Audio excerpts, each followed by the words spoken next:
Alright, let's keep it going so we can catch up on Absolute Batman, and my god is Batman going through it.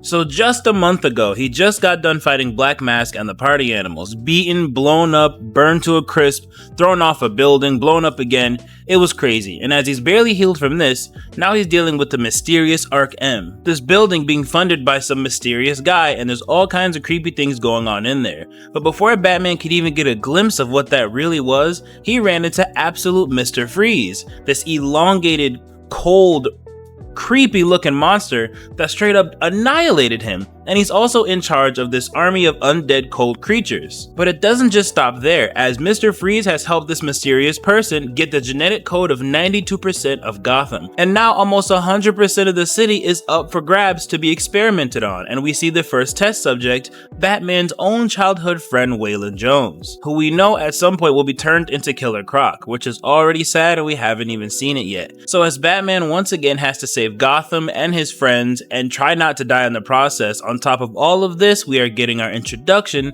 to Absolute Bane. So let's get into it. And we start with two government officials of Kurak and Kahndaq respectively lamenting over the losses the war has caused. Each person has lost sons and grandfathers, and they realize peace is the only way forward. So today they're here to heal, to stop the war and to finally become partners, to stop all this bloodshed. But right when the guy says bloodshed, we see him accidentally step into a puddle of blood, and all of a sudden, Absolute Bane appears. So we got him pretty early in the comic. And with Kahndaq being mentioned in this part of the comic, I'd love to see Absolute Black Adam. They've changed so much when it comes to the characters in the Absolute Universe, so I'd love to see what they do with him, but let's continue. Because things get dark pretty fast. See, Absolute Bane interrupts the conversation and he pretends he was so excited to see these two people go into their peace talks, and that the war might finally end, and that he's so heartbroken that these peace talks didn't work, and that one of them in this very room killed each other, plunging the countries back into war. Really trying to see who bites the bait and picks up what he's putting down.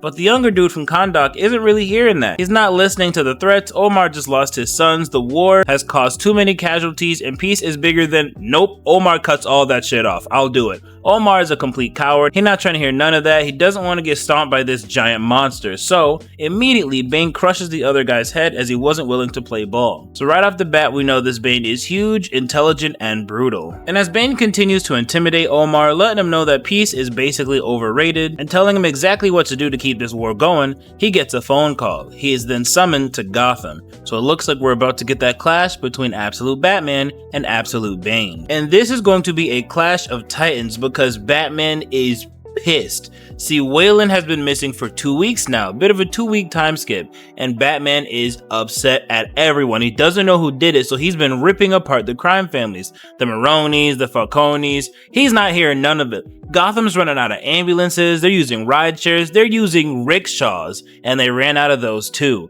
as we see all the entries from Alfred's journal, as he wants to tell Bruce to slow down, but he knows better. Batman is not hearing any of that. He wants to know where Waylon is, and he will tear Gotham in half to find him. And eventually Alfred is able to catch up with Batman and ask him plainly, "Kid, what are you gonna do when you run out of enemies?" And we see Batman's plan. See, he's pretty much torn apart the criminal element of Gotham, and he's got no answers. So now he turns to the only ally he thinks he can trust, Barbara Gordon. So he leaves a spare mask in her apartment where he uses it to ask her for help. And just a side note, I'm pretty happy that Barbara Gordon is a sister. I didn't want this, didn't ask for it, didn't think it would ever happen, but now that it's happened, I'm pretty happy to see it. But she does actually answer the call and help Batman. And she is able to get him the files to see exactly where Waylon is, which is kind of funny. It feels like maybe he should have asked her before tearing apart Gotham, but I'm sure no one's complaining about the criminal element being decimated. Either way, when she gives him the files, it turns out he's been taken to Arc M. Not only that, but as he gets his friends together and Alfred, they're all able to brainstorm, and it turns out that even his property was claimed as eminent domain, which they all find out if that's the case, they know he's not coming back. So they start trying to formulate a plan to get Waylon. And Alfred gives him some pretty good information, letting him know that there are actually 12 Arc M's around the world. And all of these black sites are doing terrible things to the people in the surrounding area. Once again, just like what it was with the Party Animals, this operation is much bigger than Batman can handle. handle, and right now he's got to focus on what's in front of him, getting Waylon out of Arc M and getting his friends out of Gotham. And they develop a pretty good plan. See, it turns out Arc M is built on a hospital that was already there, and with using the same piping and ventilation, that's an easy way in for Batman as long as Eddie is able to get his robot to get through the cameras and different things that may see Batman. And as Eddie makes it pretty clear that he can do that fairly easily, Ozzy has to point out the obvious. This is crazy. All of this is crazy. Trying to get Waylon out, getting a witness protection, getting him to Metropolis. But Batman flips out. They wanted him to be honest about Batman. They wanted him to open up more. Well, this is what Batman does. They need to deal with it. But Ozzy calms him down and lets him know, I wasn't saying we shouldn't do it, just that it's all crazy. Which is fair. This is all very insane. And we get a bit of a side story being developed here as we see Mayor Hill is continuing this curfew indefinitely. And it kind of makes me wonder if Bane and his associates like Joker and all the other higher ups are making Hill do this, just like we saw what they did with the dudes in Kahndaq. I kind of wonder if they're behind this martial law and this curfew. But Martha and Gordon are talking and she wants Gordon to get back out there. Even though he already lost the election, she wants him to try something to fight for the city, as this is not Gotham. But Gordon says not only did he lose, but he's done with all of this. For the last decade, Martha has had his back and he believes he should have hers now, that she should do something, and he'll just follow her lead. Gordon's taking a step back, and although she declines to ever run for mayor, Gordon's cool with that. Whatever Martha wants to do, he's ready to support her. So what's next for Martha Wayne? Honestly, anything she decides is going to be pretty surprising to me, as I'm used to her being very dead in Batman comics, so we'll find out later. But let's get back to what's going on with Batman and Waylon. As we start up a flashback where Bruce and Selina Kyle are kissing on a pile of money. If you guys remember back in his younger days, or I guess younger days since he is still pretty young,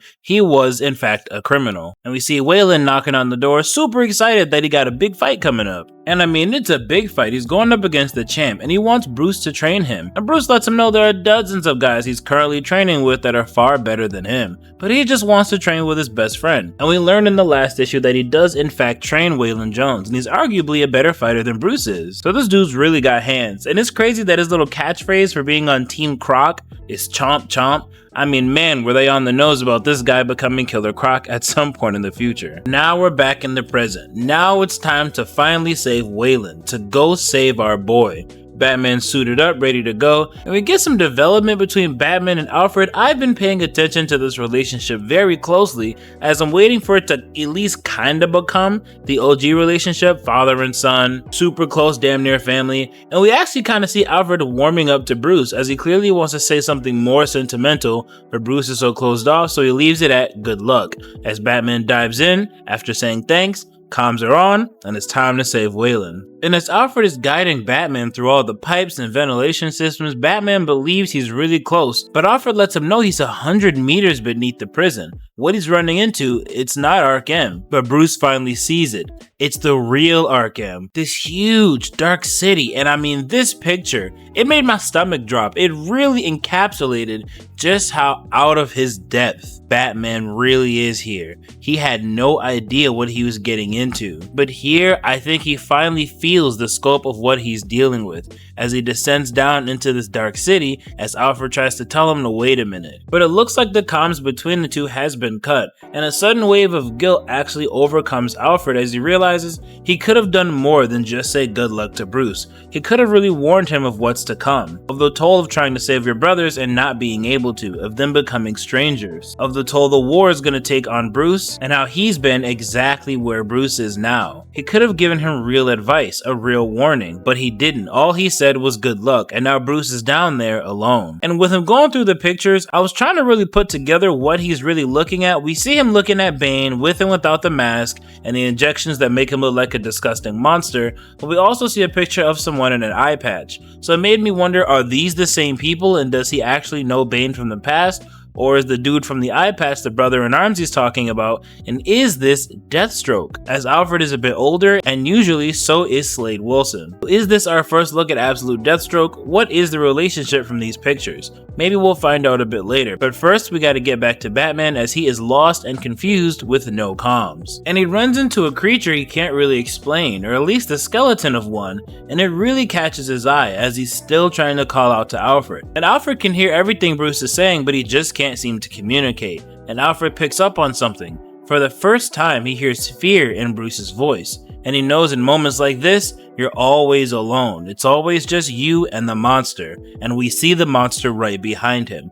Absolute Bane has made his appearance, and he's here to fight Batman. But I don't think fight was the right word. This is something else, as he says very politely, "Hello," and kicks Batman right in the face. And he sits there, allowing Batman to get his projectiles ready and throw it right into his body. It doesn't do anything to him, and he gives Batman permission to advance, and advance he does. And everything he does just doesn't work. He tries a Muay Thai strike, it gets blocked and gets hit in the pressure point. Now he's lost that arm. But he's got another arm, so he tries another fighting style, dodged and another pressure point. Now he's lost use in both of his arms. This Bane is faster, stronger, smarter, and a better fighter. Whatever this conflict was, it was done before it even began. But Batman still got his legs, but not for long, as he tries to use that, and that gets pressure pointed too. Nothing works, and he's getting beat down. He's getting frustrated, screaming out, "Fuck you." There is genuinely nothing he can do here. And Batman only makes things worse, as he tells him he only needs one leg to kick his ass,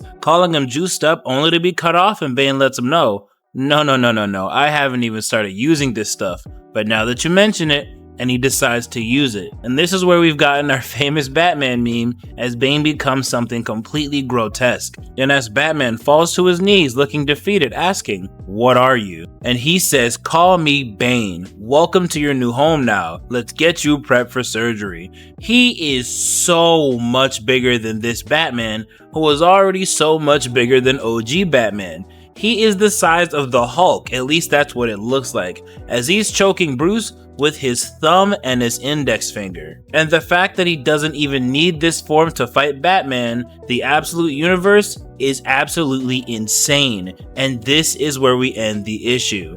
Batman didn't stand a chance. And I will catch you guys for issue number 10, which I know has recently come out, as we are finally caught up on Absolute Batman. Hope you enjoyed the video, and I'll catch you on the next one.